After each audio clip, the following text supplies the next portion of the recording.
best place to be for anyone, the best place to be for any living is at home. Right, right here in Africa.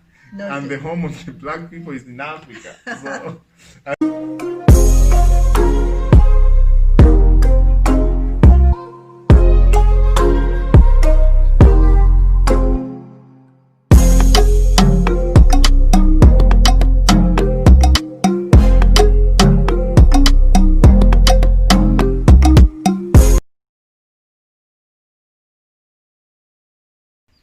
hello there, Visionary family, and welcome back to another video with Lady Visionary. Thanks for being here today.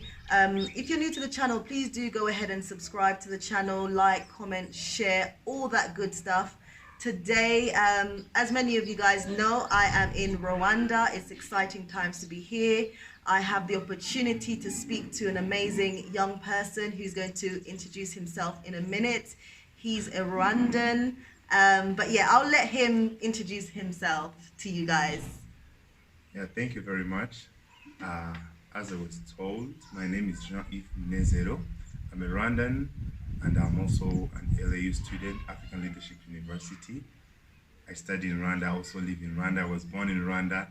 That's my life is best in Rwanda. Okay. If I can say. Okay, fantastic. So, you were born here in Rwanda. Mm-hmm. How do you find Rwanda? Rwanda is an amazing country, due to the fact that most of the things, the basic things like foodstuffs, everything, we get them right near us. Like if I need food, I want the first thought of getting food here in Rwanda won't be going to a store, but we'll be going to a garden. Yeah, I love that. According to what I see in the movies, people they think of the food only in the store. But for me, I think of food in the garden, in the field. I go and get my sweet potatoes, cook them by myself. I enjoy them. The greens, fresh food, everything here in Rwanda is way too good. And that's what I love about being in Rwanda is like the organic foods, the freshness, and as you say, like you don't have to go to the supermarket to pick up your fresh fruits and vegetables. They're right in your back garden. I love that about Rwanda. You mentioned, that you go to ALU, the African Leadership University. Tell us more about that. If I'm to say a lot about African Leadership University, being honest, it's really a lot of things I can say about that university because, as the name states, it's the African Leadership University, mainly based on the Africa's goals, or mainly based on the good things of Africa. How they can transform Africa to be a good continent, to be a well-developed continent as it is, but to add on what is, to find the opportunities in Africa, to find the leaders in Africa, to let the people get aware of what Africa has for us. So if I'm to talk about African Leadership University, being honest, I'm a two student in the African Leadership University taking IBT, International Business and Trade, and it is among the best things that have ever happened to me. Wow. To be among the students or the community which is focusing to build, to add their blick to the development of Africa. So if I put it in a nutshell, African Leadership University has the main goal of training or developing 3 million ethical entrepreneurial leaders. Wow. In order to develop Africa, due to the fact that we found out that in Africa we have a lot of resources, we have a lot of wisdom, we have image, we have everything, but we are not able to make use of it due to the fact that we are not aware that we have all those things. Therefore, that's the main thing which we are taught at the African Leadership University, where we are taught the 21st century skills, where within the first year at the African Leadership University, we don't go directly to the degree courses, but we take a compulsory course called Leadership Core. Within Leadership Core, which we take the whole of the first year, we do the entrepreneurial leadership, where so we are it's introducing you to the degree. Exactly. Oh wow. The entrepreneurial leadership, the D&D, data and decisions, where we mostly think of the 21st century skills, the computer skills, the data visualizations, such things, to have the common understanding as Africans. Wow. We also have the CI, the communication for impact. All those skills which are mostly good and we are fond of it, they are the skills which you may have compulsorily, which can help you in any field. You know, you mentioned that the African Leadership University teaches young people that, you know, everything that you need is here on the continent. And it's interesting that you should say that, because many young people are looking to go outside, abroad, to find prosperity. But it's interesting that, you know, the African Leadership University is saying, actually, we have it right here. So just tell us a bit more about that, because I think also you initially wanted to study abroad. Exactly. So tell us a little bit more about that. Exactly. If I'm to start it from scratch, the main reason as to why I did not go abroad is the fact that I found out the African Leadership University. Being honest, most of all African youth, we African youth, after completing the high school, yes, the only thing we are thinking of, if you have the ability, is going abroad in the US, Canada, UK, to proceed your education there. And most of the people who go there, they stay there, and we think, and according to the pictures we see, we think that they are living, maybe, let me call it heaven. That they are living in heaven. The best life. The best life. Yeah. So that's what I thought. That's what I had in my mind too. I thought that going abroad would be like going to heaven, would be like achieving as many goals as possible. Because like a person, maybe if I give you an example, a parent who has a son who is studying in the US, yes, is always showing off that I have a son in the US and you are talking to me like that. It's like, it's a pleasure to have someone like I have a sister of mine who studies aviation in Canada, Vancouver. Oh, wow. So when I'm in my peer group or in my peer pressure, I boast of that I have a sister studying aviation in Canada, and that's a pleasure to me. Yes. So the reason why, that's me. Yes, I understand. And also me having that sister of mine made me have a sense of thinking of how the abroad is good to me. Then I tried all the ways possible to see that I can also go to the abroad to proceed my university education in abroad, where I applied in several universities.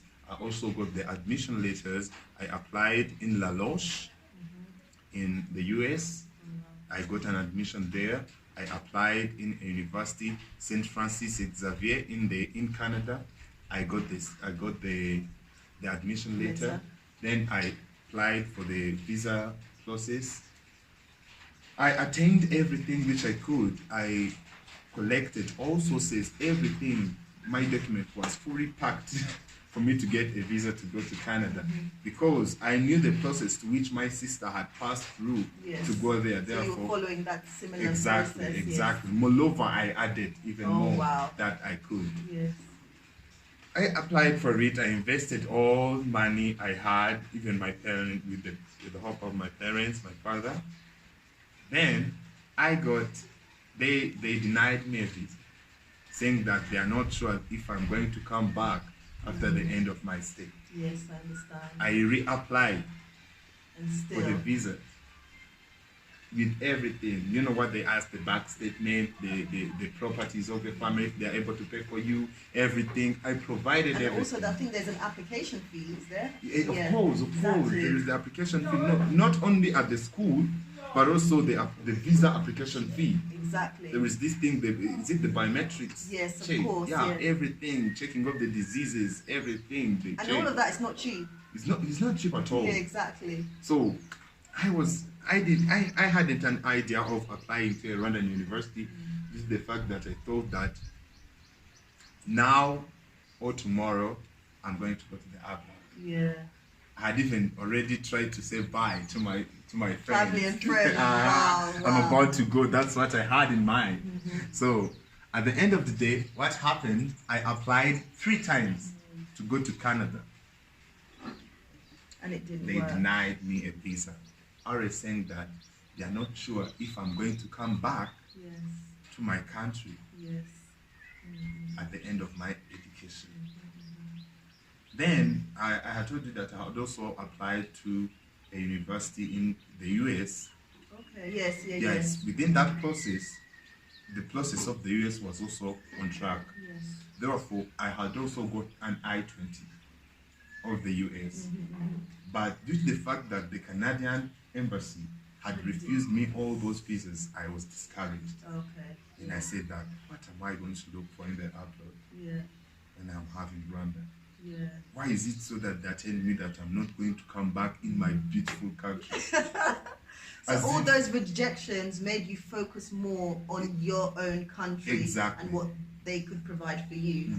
Okay? Exactly. Because you said you discovered ALU. Yes. Yeah. Then how I discovered LAU, I sat down and said that maybe at the second denial, Yes. that's when I thought of, what if all these things fail? Will I not go to school?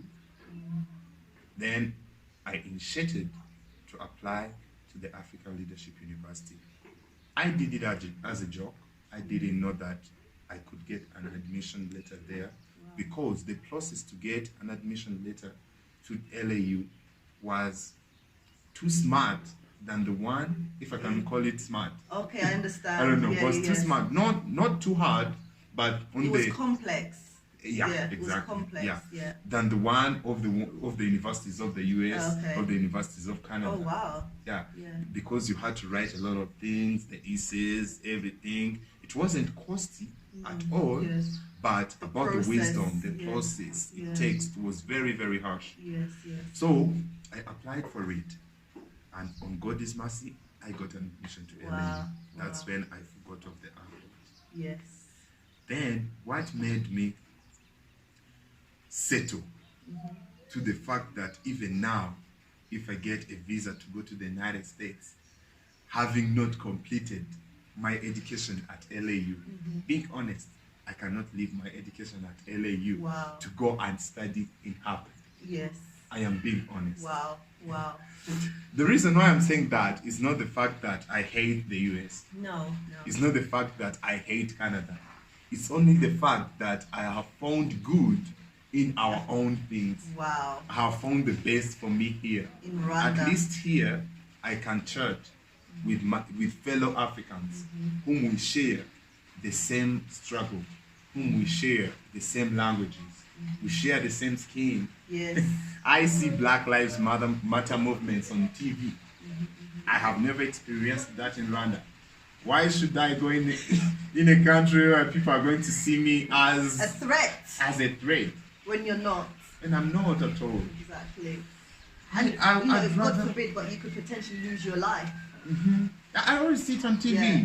You could potentially lose your life because you Yeah. could be mistaken for someone else, or because they've seen you as a threat, your life could be taken. Exactly. You know what I mean? Yeah. I decided to settle in Africa, Malova in Rwanda, without thinking of going abroad or thinking of the fact that abroad is the heaven of the world, if I can say. The reason why is due to the fact that, as I was saying, the Black Lives Matter movement and also other harassment of the black people in the US or in other Western countries is due to the fact that I see that I have people living there who are telling me how they are treated, how they survive there, for them to get food, for them to get employment, for them to go to school. Yeah, it's okay, they go to the same schools, but the way they are treated as black people is not the way the white people living the life of being suspected of a crime which you didn't do, which you didn't commit. I don't think it could be the right thing for me. That's why I don't hate the United States. I don't hate the Europe, but going there, having a mindset which tells me that it is heaven, it's the only place where life is. That's wrong. That's very long. Yes. Because we live. I'm living a good life. Yes, but so many young people, think that life in the US, life in the UK, is better than being in Africa. Obviously, in Africa, there's so many challenges, but there's so much happening in Africa. Like some believe that, even some people from the diaspora, they ask about education, they're concerned about education. And just coming back to the young people, so many young people are even dying trying to get to Europe. So what would be your message to those young people trying to search for, greener pastures abroad? Okay. If I'm to talk of those young people, uh, thinking abroad, I don't know if that term abroad I'm using is going familiar. abroad, yeah. Going abroad, when I say abroad, I mean outside Africa. Yes. Going to the US and other states there. When I come to the advice I can give to the young people like me who are trying to go there, I have never reached there. I've never gone outside Africa. But according to the experiences, or according to the stories, and according to what I hear, my fellow people or my fellow Africans are telling me about that place. It's not advisable to see it as the best place to be as an African. Because the best place to be as an African, the best place to be for anyone, the best place to be for any living is at home.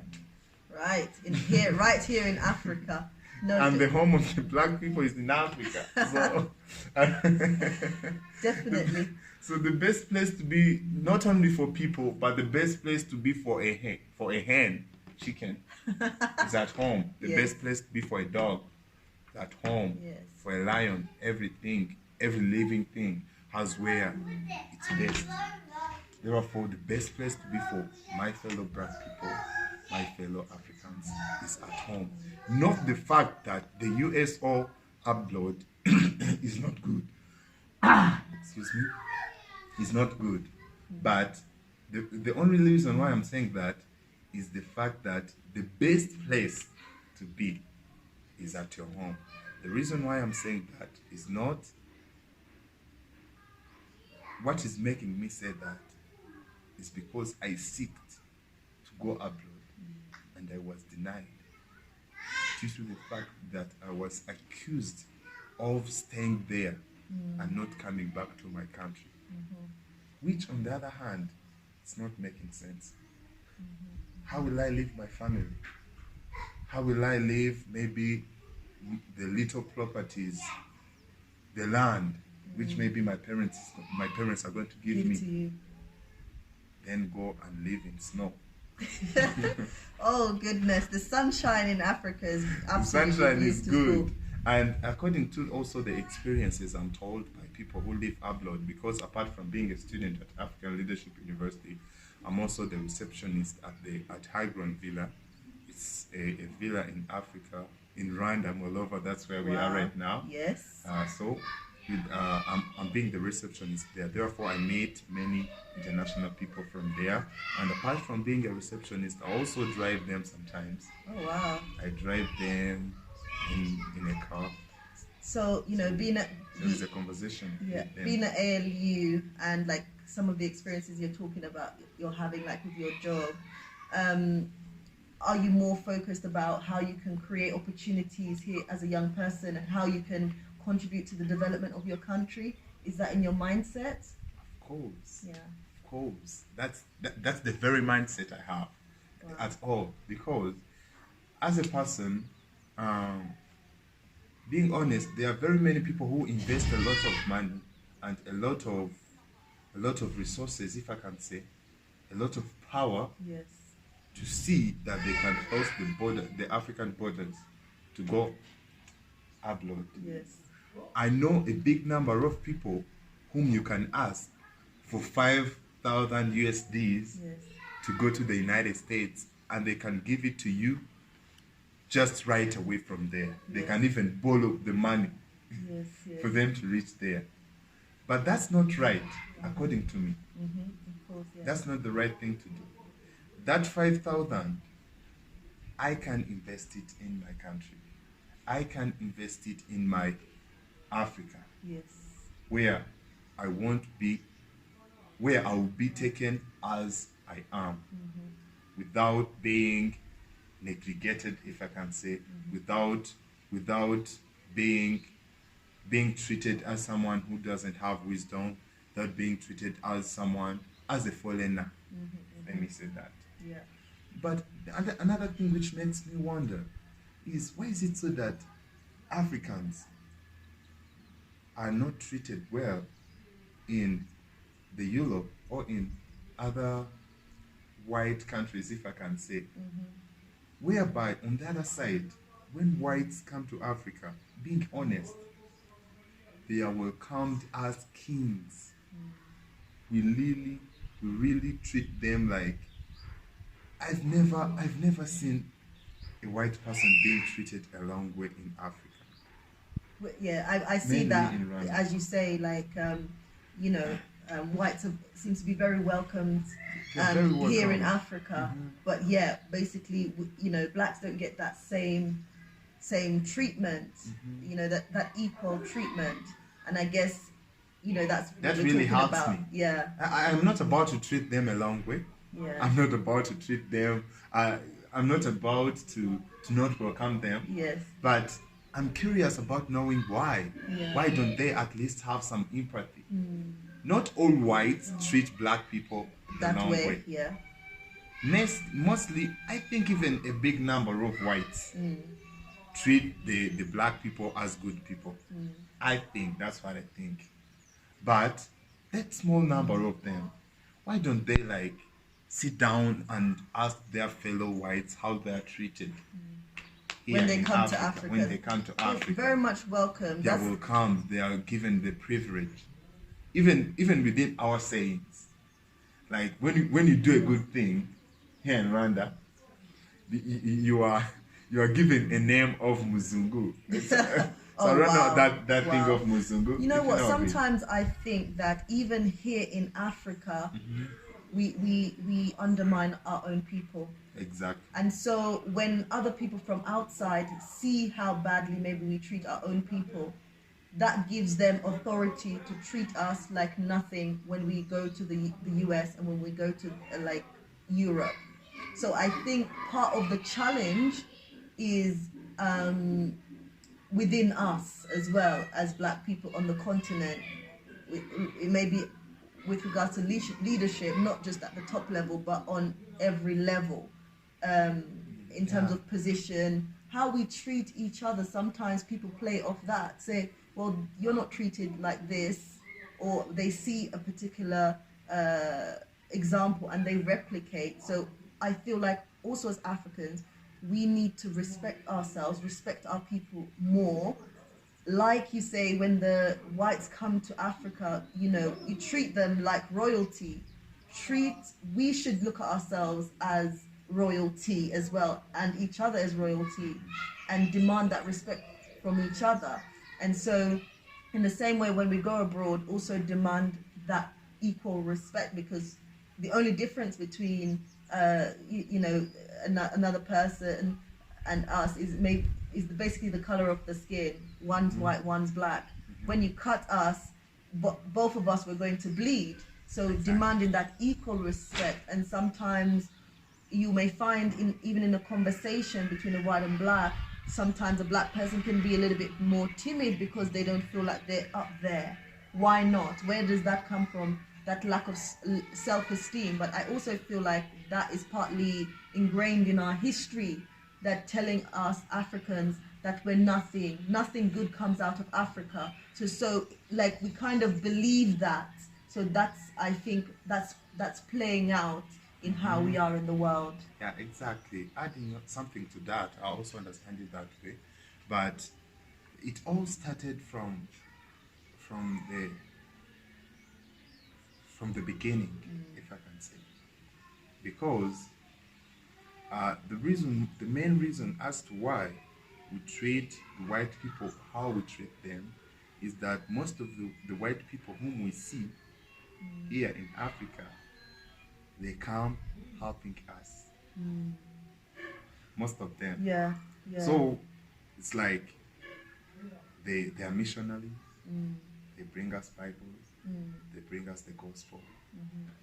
They bring us clothes. They go in poor families. They build them. They help them with everything. So the citizens, we citizens, local people, we don't, regardless of the fact that we see how they are treating our fellow black people in the US. If we're talking about the Black Lives Matter movement, that's the only thing we know about the badness of the whites. Yes. So we cannot treat them badly because the ones who come to Africa, they are rich. They are showing us love. They are showing us good. Maybe at the end of the day, I think it as a way of survival, because sometimes I think that maybe they fear Africans. They say that how we treat them in our home, if we come here and pretend to be so privileged like this. So when they come here, they are very humble. They are very humble. But you spoke about the fact that like when some like whites come to Africa, they come as missionaries. They go to like the villages but I feel like also there's been like that white savior mentality, and a lot of like Africans think that a white person is going to save them because. But then I feel like there needs to be a shift in that mindset. You can't sit down waiting for maybe a white person to come and save you, because as you said earlier, Africa has everything that it needs, and when I believe leadership is strong. And as we're seeing in Rwanda, the leadership is really there. That's what always our president is always talking about, that we are not always going to see it and be spoon-feeded by the Westerners or by the other states. But we have to sit down and find problems and find solutions to our own problems here. So you're a young person, a young man, age 22. 22 years.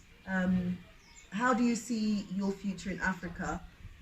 Do you believe that Africa is the future? To me, Africa is the future I'm looking for. Wow. If, on God's mercy, we are going to continue having good leaders, as current leaders we are having now. For example, President Paul Kagame. Here in Rwanda. If you are going to continue having such leaders, I think Africa is going to look as good as it is. With good leadership, Africa, the future of Africa, if we are going to continue having good leadership, like our own president Paul Kagame, Africa is going to be seen as it is in the future, because enough is enough. Africa has been talked of a lot of things. It was being called the Black Continent. It was being there is a lot of things which have been said about Africa, which are not true at all. I know that some people are going to wonder how we. By the way, we are in Africa. We are in Africa. Yeah, I know that there are people who can wonder that this is not Africa. That in Africa there are always wars. In Africa there are people starving. There are people living in huts. There are people who are not civilized at all. But being honest, in Africa there is life. In Africa there is food. In Africa there is shelter. In Africa there is healthy centers. In Africa there's good education. There is good education. In Africa there is everything. Therefore, in the future, if we are going to continue having good leadership, all those things will be discovered about Africa. Africa won't be, people won't understand Africa just as the place where they can come and find resources. I wondered how there are people who are being privileged for the fact that they discovered the Nile.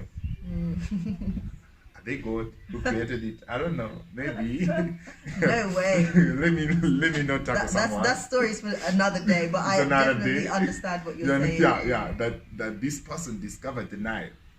That this person discovered Lake Victoria. Would that not there? Exactly. I don't know how they discovered it when it existed.